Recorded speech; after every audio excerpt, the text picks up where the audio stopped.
All right now, just gather around now, children, and let me tell you the tale of your forefathers. Yay! A long time ago, there existed a land called the Kingdom of Rest. And this kingdom had two brave princes, Gramelot and Ashkahn. Ah, hello, brother. Another beautiful day in our kingdom. Yes, brother. What a wonderful day to be a Restian. But little did the princes know that today was not like any other day. Just over the hills of solitude, an army was gathering. An army of evil salt monsters, led by none other than King Epsom. Salt soldiers, today is our day to finally destroy the Kingdom of Rest. We will break through their walls. We will soak through their grout and tear apart their tiles. We will rust all their metal. We won't stop until the whole world is covered in salt. Attack! Brother, do you hear that? There, just past the non-babbling brook of silence. Brother, it's the army of the evil King Epsom. We must take arms and protect our people. Yes, brother. With the power of my mace of many mopheads and your blade of infinite vinegar, we cannot be defeated. To war! The battle raged on for centuries, with the evil salt monsters penetrating any porous surface they could find, and the brave princes fending them off with pots of boiling water and battle towels at every turn. Eventually, the Kingdom of Rest was fortified with a moat of floor drains made of steel that could bear not a stain, and walls made of enchanted, unplasticized PVC with heat-welded seams. And King Epsom was defeated. Yay! All right, children. Now it's off to bed with you. Good. I'll see you in the morning. Good night, Grandpa. Yes. Have a good night, while you still can. Because as you get older, you will know the real truth. That King Epsom was only subdued, not defeated. And any day he could rise again. God help us all.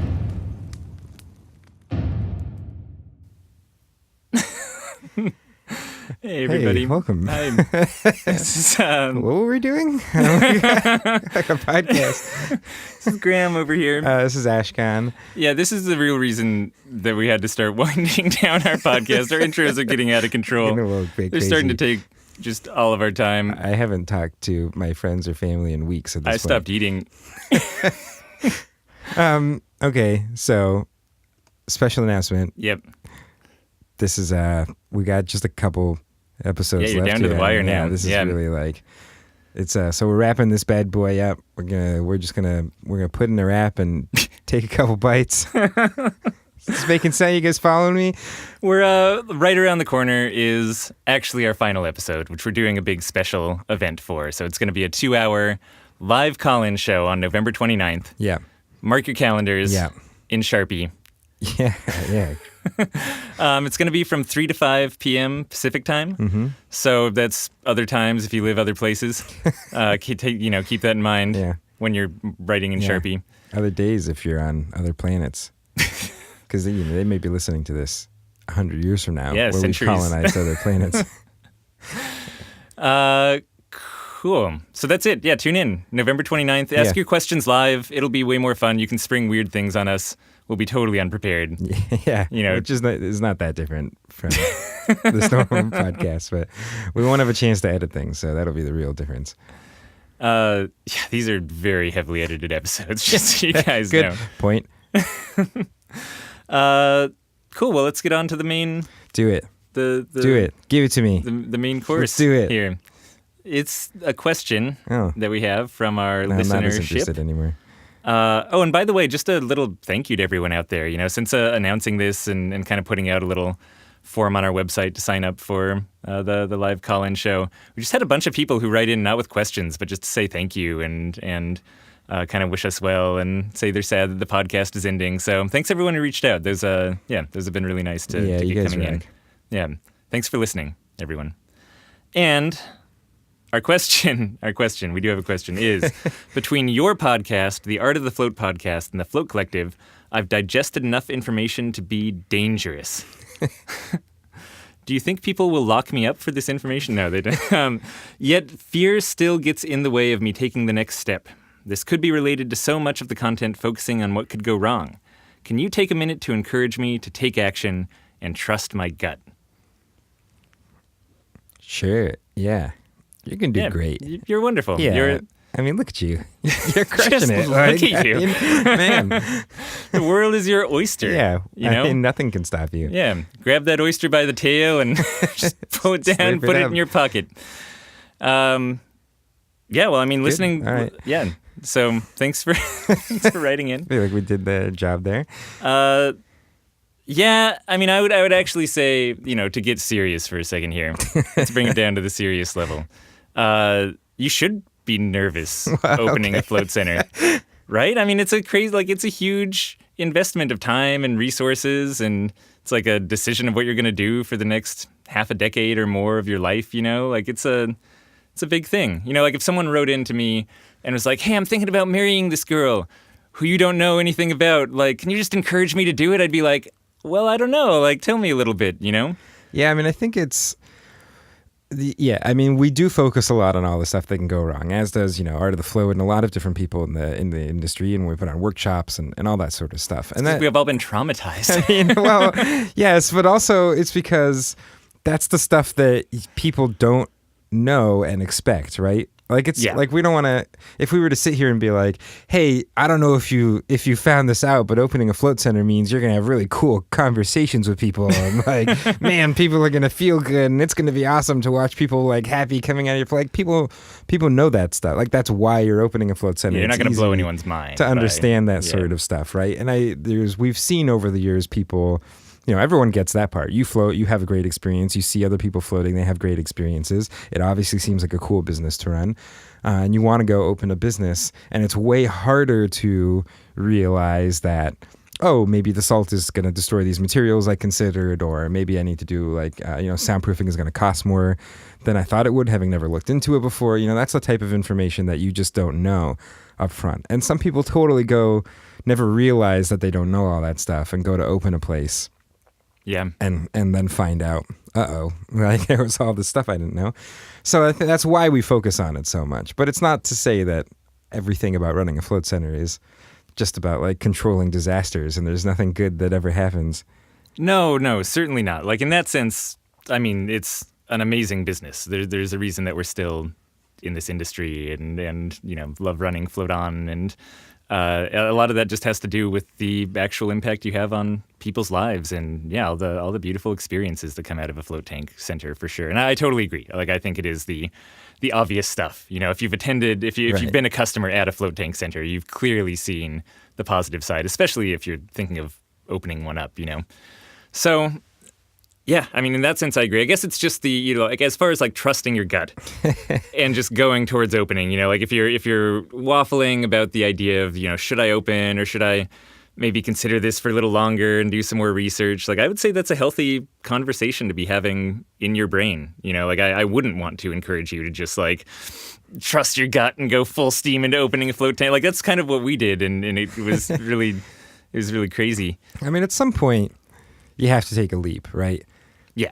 I mean, I think there's something about being the type of person who wants to open a business. There's that kind of like entrepreneurial spirit that to me goes hand in hand with taking a certain amount of blindness in leaps you're taking and trusting yourself to be able to solve problems down the future, right? Like there's just no way, even if you listen to everything forever, you're going to get everything perfect like before you open. Like you're going to make some mistakes. Everybody makes mistakes. Were we to open another float center right now, it would be vastly like different and better than the one we opened, and we'd still screw some stuff up, right? Like sure.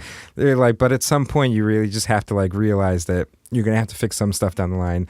You're gonna have to roll with the punches, and you're gonna want to go for it. I think it's trickiest in the float world because of the construction stuff more than anything, because that's the stuff where like missteps can be really expensive and really time consuming, and so that's why doing a lot of research beforehand is nice to really feel like you have some sense of that. But if you've been listening to a lot of information, you're gonna. I mean, if you've been listening to us, definitely go in find some trouble. other sources Yeah, of you're in big information. trouble. Yeah, that's. Yeah. But like you're gonna get some big fundamentals correct, and that's the good stuff, right? Yeah. Like you're not gonna go put in carpet, you're not gonna go, not have any floor drains. You're like the stuff that's gonna be like, oh boy, like I have a huge problem on my hands in the future. You've probably already averted. So you're gonna make some mistakes, but they're gonna be way easier to fix and way less expensive to fix. So, go for it. You got it. And I mean, you got it. Don't get me wrong. But here's what also though. You should be nervous about gotting it. No, okay. So here's what I would say is it's just like we're like sitting on either side of their shoulder right now. It's I just know. I kind of like it. If you're okay with everything crashing and burning, be it like a year to 3 years or 5 years down the line, then yeah, totally go for it. I mean that to me is part of being an entrepreneur, and the risk factor is like being okay with your creation not succeeding and being in a place where it can fail and not totally ruin your life or put you in a really bad space, So I don't know, like and like we've said before on this podcast as well, like even if Float On totally, went downhill and had to shut down tomorrow, it would still feel like we'd spent our time on something great, and I wouldn't have regretted starting it up or doing all of the work that we have done in the meantime. So yeah, I mean, if that's the same attitude that you have going into this, then it's just a risk, and you kind of have to assess it. And yeah, you got it. You're going to do great.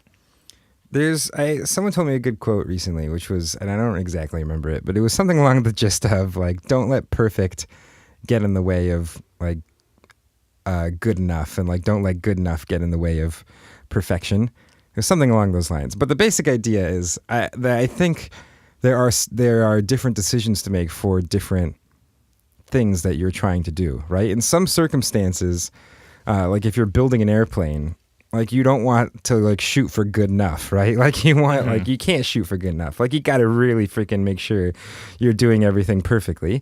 And in some cases, when you're building something that, it doesn't require that level of perfection, a level of perfection can get in the way of you actually just like getting it out into the world and having it be good enough to like be something that exists out there and start getting feedback and start, improving it as it's up and running. And so I think part of it is realizing what those things are. I think for things like construction and some of the sanitation stuff, like we're shooting for more of that perfection because it does become a lot more mission critical, and it's a lot harder to fix afterwards.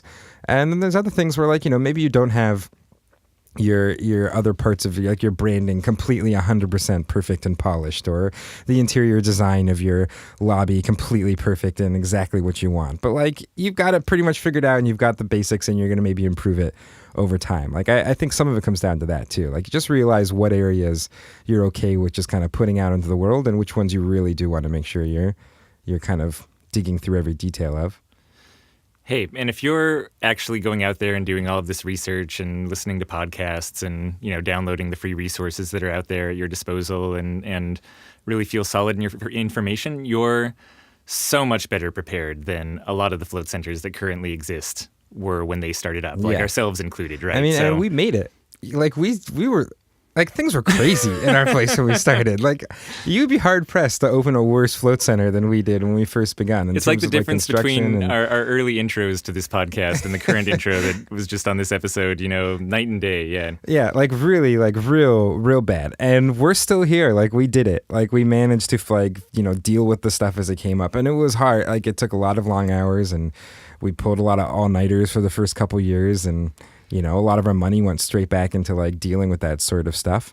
So like it certainly didn't come at no cost, but like we made it. We're here. Now we have like a nice float center. So yeah. So you have a leg up on us and a lot of other people in the float industry. Like you're in the top percentage of people who are prepared. So and if you have like enough willpower, you can pretty much overcome like almost anything. Yeah. And if you depends on how much you want this to completely take over and control your life. If you're willing to toss aside absolutely everything else in your life to power through anything that comes your way, then you can pretty much jump at any point you want. And Ashkahn will give advice for onions. So if you just mail onions to our shop, I'd say about like 2 onions per 10 minutes of advice. I'll mail you back some answers. Yeah, 4530 Southeast Hawthorne, Portland, Oregon, 97215. Care of Ashkahn, I guess. Yeah, I got nothing more to say. Yeah. Go get him. You got it. Yeah, go. You're like a tiger. Yeah, I was just going to say that. Tiger. Rawr. Rawr. All right, and if you have any more questions, go find answers somewhere else. Yeah, Because good luck. Yeah, the forum's been shut down. And do tune in for our live episode, November 29th, 3 to 5 p.m. Pacific time. Yeah. We'll see you there. Yeah. Cool. I'll be there.